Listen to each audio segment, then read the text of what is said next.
Spotlighting Hawaii's leaders. We want to bring in Governor David E. Good morning, Mr. Mayor. Lieutenant Governor, good morning. Thanks so much for joining us. Mayor Derek Kawakami. Thank you so much, Senator, for being here. Spotlighting the issues. Where is the virus right now in our community? How much is this overall going to cost the state? How are you responding to the community's concerns? Talk about the level of citations that you guys are writing. Spotlight Hawaii with Yanji Denise and Ryan Kalei Suji on the digital platforms of the Honolulu Star-Advertiser. This episode of Spotlight Hawaii is brought to you by Longstrugs. Well, good Monday morning. Thanks so much for starting your week off with us. I'm Ryan Kalei Suji, joined by Yanji Denise, and this is Spotlight Hawaii on the digital platforms of the Honolulu Star-Advertiser. This morning, of course, we will be spotlighting what took place on Saturday night here in Hawaii. The primary election was held, and we're going to be speaking with two gentlemen who've been pretty busy over the last few days sharing their insights. I would say so. We're all still digesting the results, and to help us do that, we've invited political powerhouses, Neal, Milner, and Colin Moore, of course, both great political analysts. We're so lucky to have you. Thank you for being here. Welcome. Great to be here. So, Colin, let's start with you. Overall impressions of what we saw on Saturday. Anything surprising to you? Just how are you feeling about what you saw? I don't think there was anything shocking. I mean, BJ Penn winning the Republican nomination would have been surprising. And of course, that didn't happen. Duke Aiona won pretty decisively. Josh Green won pretty much as the polls predicted. It might have been a bit surprising that Vicky Cayetano came in second, but remember, she spent $3 million. That's as much as Josh Green. And Kaikahele only spent about $250,000, and his campaign was really hobbled by missing that deadline to get public funding. There were a few upsets we can talk about in some of the down ticket races. But overall, a pretty predictable result.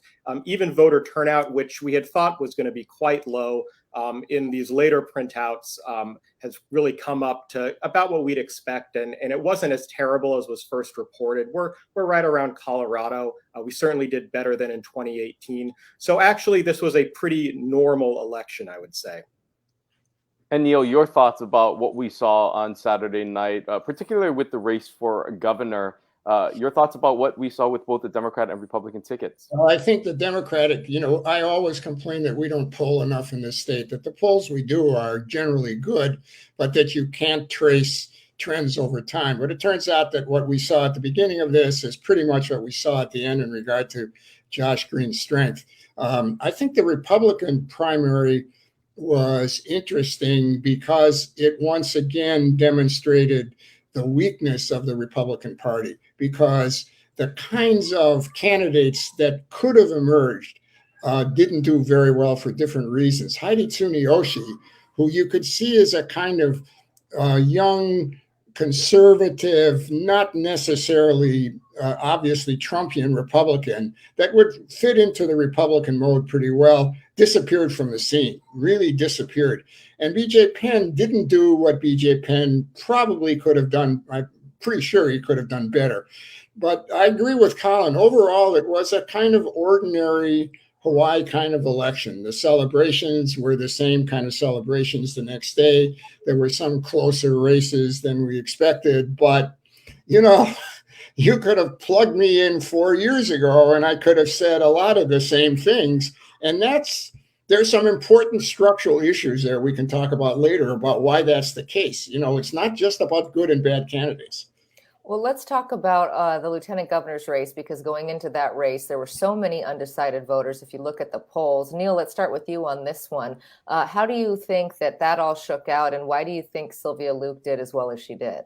Well, the most obvious reason why Sylvia Luke did what she did, it was a fairly high number of undecided, but basically you had a bunch of candidates who were competent and probably more similar than they were different. The most obvious thing that seemed to happen at the end is that the negative ads against her didn't work and may have turned people off.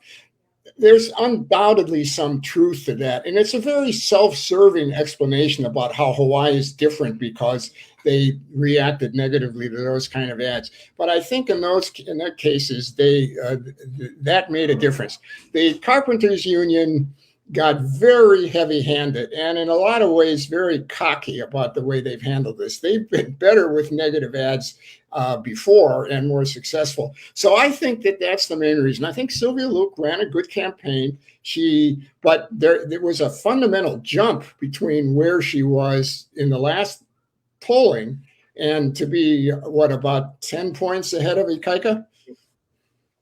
Yeah, and I want to ask you, Colin, I mean, when you look at some of these candidates, especially on the Democratic ticket, with the amount of candidates that were running, say, for governor and lieutenant governor, what is their future? Looking down the ticket, Vicky Cayetano, will we see her potentially running again, or Kai Kahele, and some of these other lieutenant governor candidates like Anderson or Manohar McNamara? I mean, do you think that we will see some of these names come up in the future? We're definitely going to see some of them come back. I mean, I think for first-time candidates like Vicky Cayetano, once they've got a taste of campaigning and really have built that name recognition, they likely come back. I think Kai Kahele, it's really going to depend on how his supporters feel, but he also strikes me as someone who, he's playing a little bit of a martyr during this campaign. He really was quite angry at the media for the way his campaign, or they reported about his campaign. I could see him coming back, potentially running for something like Big Island mayor. I think he's going to have a tough time getting back in Congress. Although I could see him running against Josh Green again in 4 years. It's going to be a little harder for Green in 4 years because governors of Hawaii haven't been very popular the last couple of times. I mean, of course, David Ige won re-election, but his approval ratings have been very bad. And Governor Neal Abercrombie didn't win his primary. So there's probably going to be a chance potentially for Kahele to challenge Green. If that's what he decides to do, he could also just go back to being a pilot. Right. And of course, before Green, we can't make the assumption that he necessarily will be the governor. Hawaii likes Democrats, but he does still face an election in November. Colin, stick with that race for a second. Let's talk about what you're expecting to see about the dynamics between Duke Aiona and Josh Green in the next few months. That's right. That's a good point. Josh Green still has to win the general, and he is running against a pretty formidable candidate, Duke Aiona. Duke Aiona really tried to say as little as possible in this primary. I think that was smart. I think the Republican Party is pretty divided between the more populist Trump-style Republicans and the more kind of traditional center-right Linda Lingle-style Republicans. And I think in some of the debates, you'd notice that Duke Aiona really tried not to talk a lot about policy details to make sure that, really he was relying on his name recognition to put him through. He is a very popular individual candidate. As a person, people like him. But he's also a Republican, and that's a very difficult brand here. And what the Democrats are going to do, and Josh Green is going to do, is continually remind people that Duke Aiona is a Republican to try to connect him to that more conservative mainland brand. I don't think at the end of the day it's going to be a terribly competitive race, although Josh Green will have to work to get those Kahele supporters, the Cayetano supporters back in his camp. Some of them might not come, but I think most of them will. And Neal, your thoughts about just the Republican ticket with not only, of course, Duke Aiona, but his now running mate in Tupai. We've seen this ticket in the past on the Republican Party. I mean, the last election with Kearns and Tupola publicly getting into spouts and fights with each other, yet running on the same ticket. Your thoughts on how these two will complement each other, and if they stand a chance again, a formidable ticket like Green and Luke? Wait, I'm trying to write down everything Colin said because I'm writing a piece on Civil Beat about that. So I guess I got it all down now. I think I'm not nearly as optimistic about Duke Aiona as Colin is. I think as electorally he's jumped the shark. And that if you look at the gubernatorial elections that he lost badly. And when I say this, I want you to understand it's not just about Duke Aiona, it's about the status of the Republican Party here. So I think that I don't think there's that much hope for Duke at all on this. I think, and part of the reason is that I don't see where the rest of the ticket is going to make much of a difference. Tupai really campaigned hard, and I don't think there's going to be a fight between those two. I think that's going to stay united because I think Aiona does that sort of thing very well. But on the other hand, I just don't. There really isn't a Republican ticket. There really aren't a bunch of people who can add heft and to to the Republican Party. The populist wing may be there, but they're very quiet and they're not mobilized very well. And BJ Penn, who I think could have done it, didn't do it. I think BJ Penn turned out to be much more of a quiet guy and of a shy guy than you would expect from him. The traditional conservative wing of the Republican Party, I don't know what you say about them anymore because they don't say anything about themselves. And Colin is right. If you listen to the way Duke talked in the primaries in the debates from day one, he was talking as if he was a favorite, which he was, which means that his tendency not to get too ideological was even more matted down. But there are all kinds of things that Democrats might decide to do, which is to call out the Republicans in regard to some of the things that the national Republicans, who are, just going off the rails, are doing. Stop the steal. January 6th is not important. Trump is being martyred and that sort of thing. If you're a Democratic candidate, you keep those things. They did this to Linda Lingle, but that was a lot different at the time. But I feel,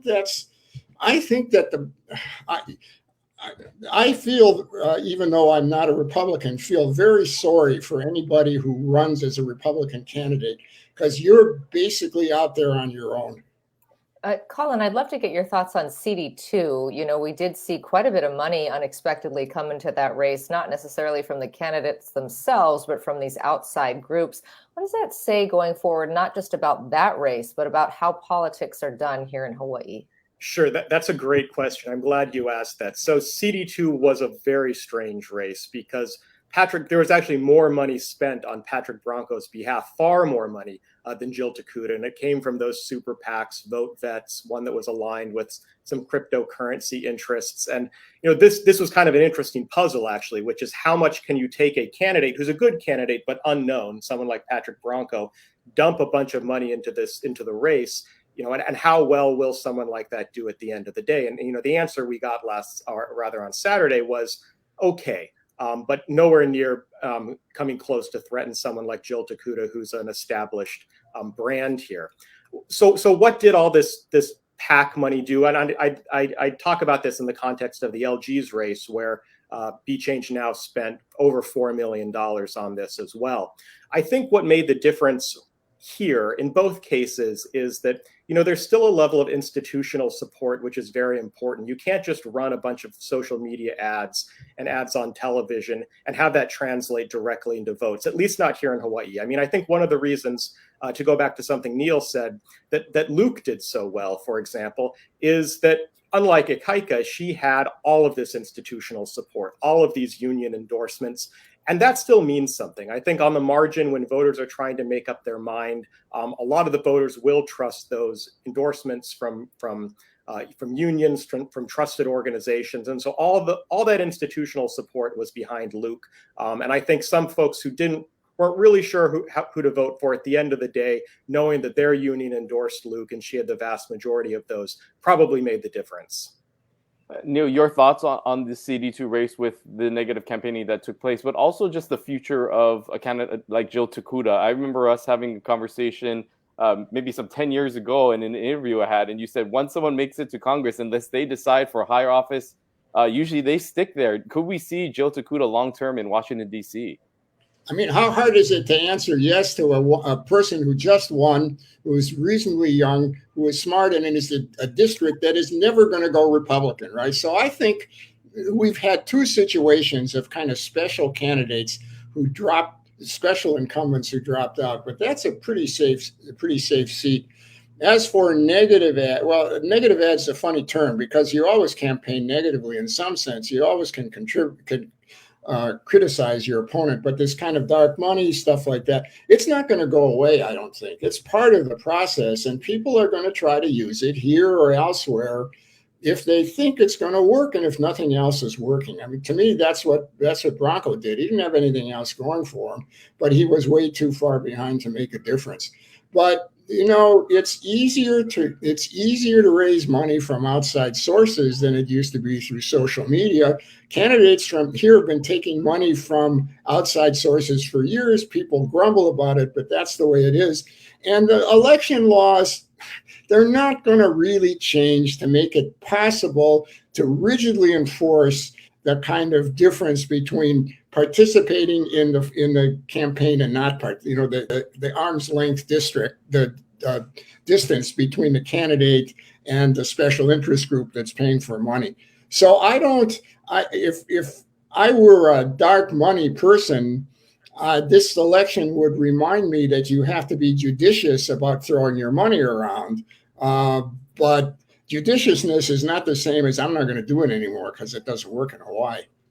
Neal, you said that you feel sorry for Republicans in the state of Hawaii. So let's talk about some races where party is supposedly, at least ostensibly, not an issue, and that's the Honolulu City Council. Tell us what you think about the seats that were open there and the results that we saw. Well, again, you've had over the last few years some fairly well-known Republicans going into City Council, partly because it's nonpartisan and also because it's an important seat where you can probably influence legislation more than you can anywhere else. They're interesting races because there are a number of open seats, and the one the one that to me is the most interesting, because what's the final count now on between Okamoto and Minor? It was like 7 after the 7 votes. You got 2 heavy hitters. You got people who are trying to relocate into City Council. That's a district that has changed a bit. That's actually a district in which there is relatively strong Republicanism, and even if the race is nonpartisan, people know, people remember, and their connections go that way. So that's the one in the North Shore is to me a little bit harder to read, but they're the most interesting races to me. I mean, if I have to list interesting races, I would put those well up on top and put the governor's race down a ways, just in terms of what piques my, what not significance. So, if Colin can jump in on some of the other ones, if he wants to, the one in your district, for example. Sure. I mean, so I agree with Neal that, city council races have been places where Republicans can do well. Of course, Andrea Topola is on the city council. Val Okamoto did a little better than Ron Minor, which is surprising in part because Ron Minor has been on the city council. He has a huge amount of money and he's so well known. So that's going to be a very, very competitive general election. And I know that Val Okamoto is a very good campaigner. So I wasn't surprised that she came out in the top 2.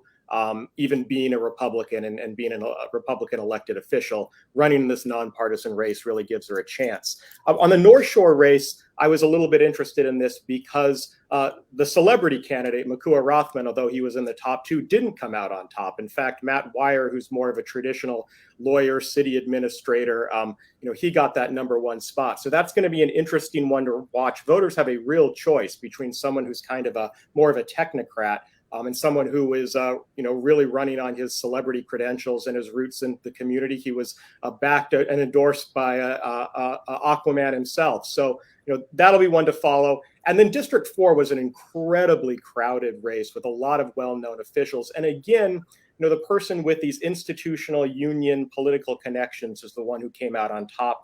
Tyler Dos Santos Tam, who's the former head of the Democratic Party, and Tracy Taguchi, who people talk about as being Miss Hawaii, but in fact, she has a lot of legislative experience. She worked with Carol Fukunaga and had deep roots in that community. The celebrity candidate in this case, Nalani Jenkins, actually didn't do that well at all. Of course, there were all the House and State House and State Senate seats that were also up for grabs. Colin, we'll start off with you. Any of those races surprise you at all, or any of the races that you feel are the ones to watch as we head into the general? Sure. There maybe were a few that surprised me. It's always unusual to see incumbents lose here. And we had a couple cases where they lost because it was 2 incumbents going against each other. That happened in the Senate district on the Big Island, and Roy Takumi and Greg Takayama in Central Oahu.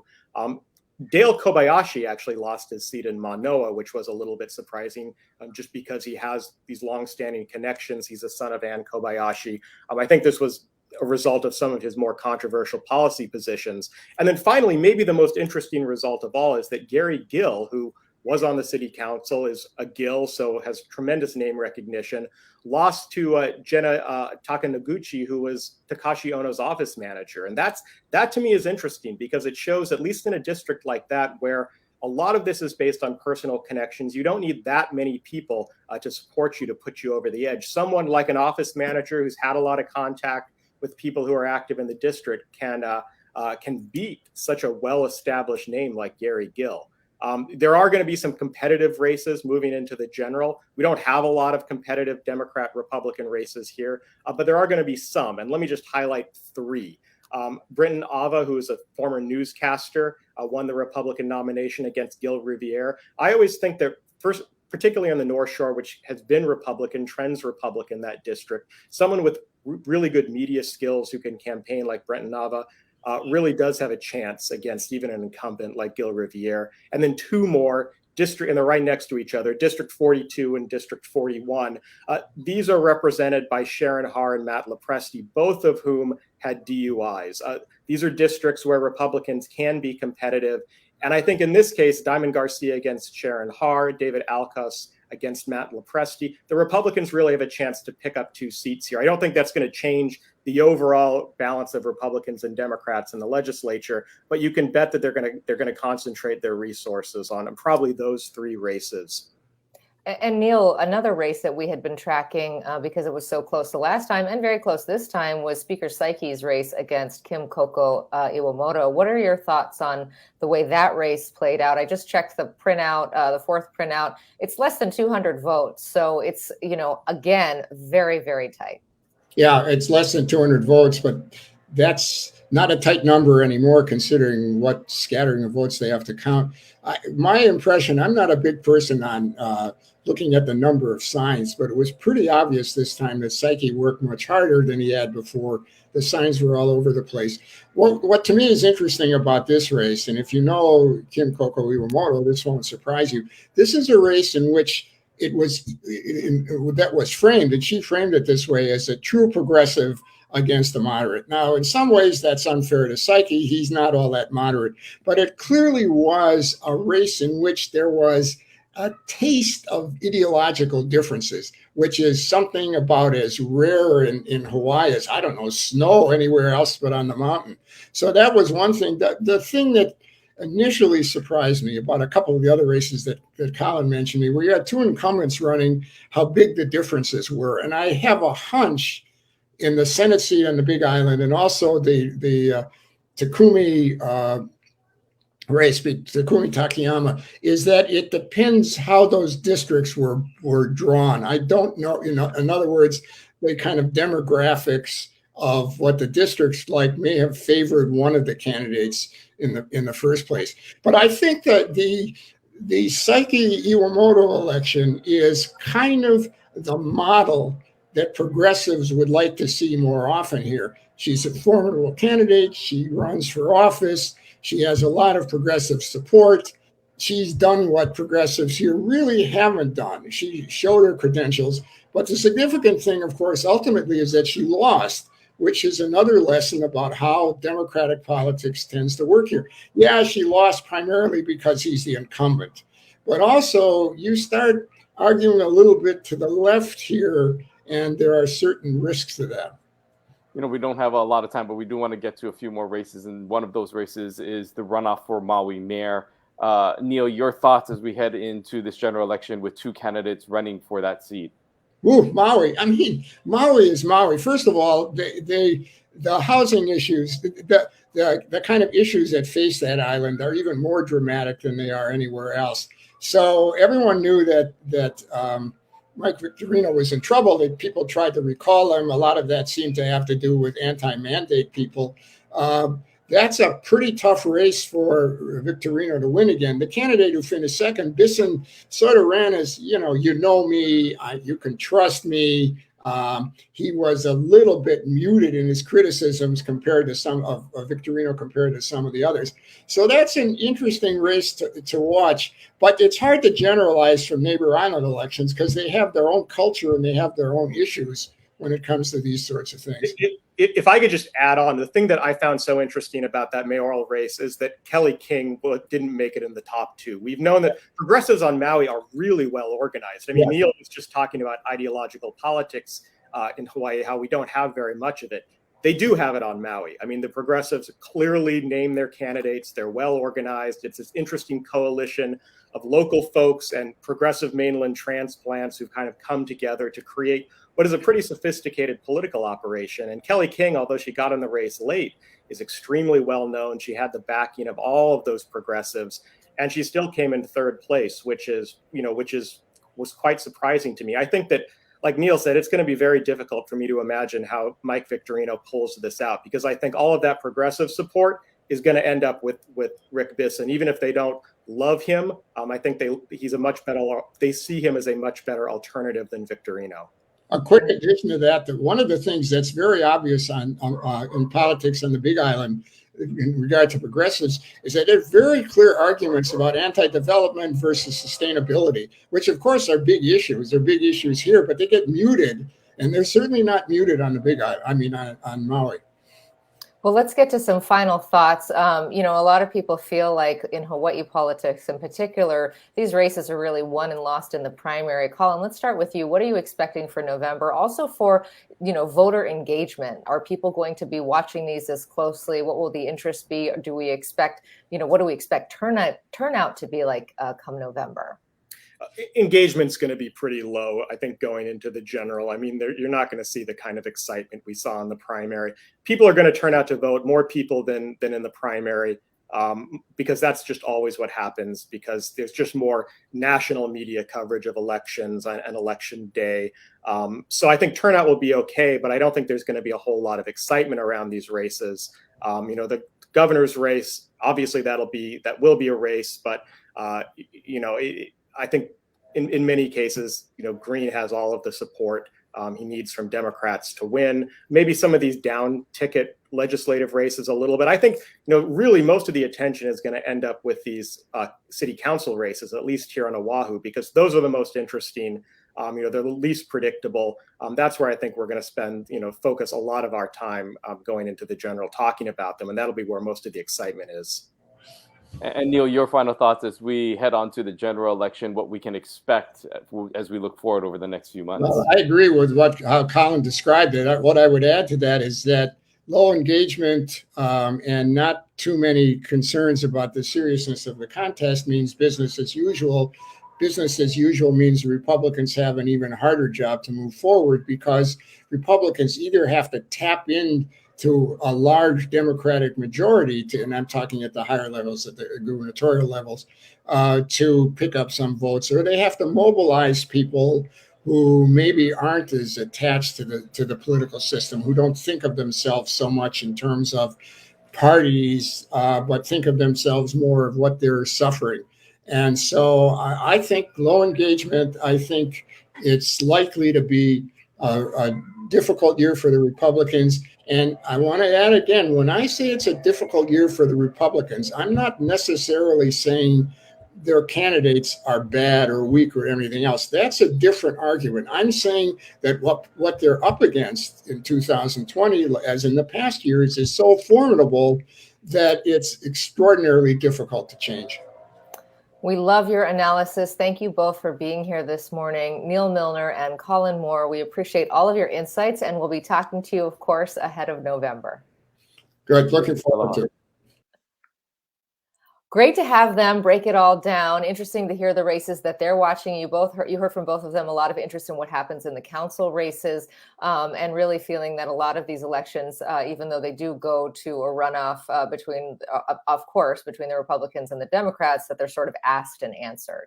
Yeah, and you heard both of them say how it's going to be an uphill battle for the Republican Party, specifically for the race for governor in Josh Green going up against Duke Aiona, while both our lieutenant governors. Obviously, this will be Duke Aiona's third time running for this seat. And Neal Milner said it himself that he's lost pretty bad in some of those earlier elections. And he doesn't really see how the Republican Party and Duke Aiona will be able to make up the difference. Having said that, knowing that there is this disparity, that the Republican Party and specifically that ticket will have to reach out to some of the Democrats that may have voted against Josh Green here in the primary election. And so we'll have to see how the Iona campaign is able to mobilize themselves moving forward into the general election. Yeah, and they did also note some vulnerabilities. Matt Lopresti and Sharon Har, for instance, are races to watch, and there are a number of others. We really appreciate their insight, and it's so interesting. We've had a lot of these candidates on throughout the last few months. We're going to have more of them on, of course, again, leading up to the general, and that Maui mayoral race that you noted, Ryan, that's one we'll definitely be watching as well. Yeah, it was an exciting Saturday night, and we'll see how things unfold as we move forward to the general election. Of course, we talked about the race for governor. We'll actually be having the current governor here on our show on Wednesday. We'll be joined by Governor David Ige to get his thoughts on the election and some of the thoughts that he will have about his seat and who would be his predecessor taking over, but also talking about some of the other issues that the state is facing, some of the things that he is working on here in his final months, as well as securing some of the federal funding that continues to come in from Washington, D.C., how the state plans to utilize that, as well as getting an update on all the things that is in front of him on the 5th floor. We look forward to that conversation with the governor on Wednesday. Hope you'll join us right back here for another episode of Spotlight Hawaii. We'll see you then. Aloha. Aloha. This episode of Spotlight Hawaii is brought to you by Longstrugs.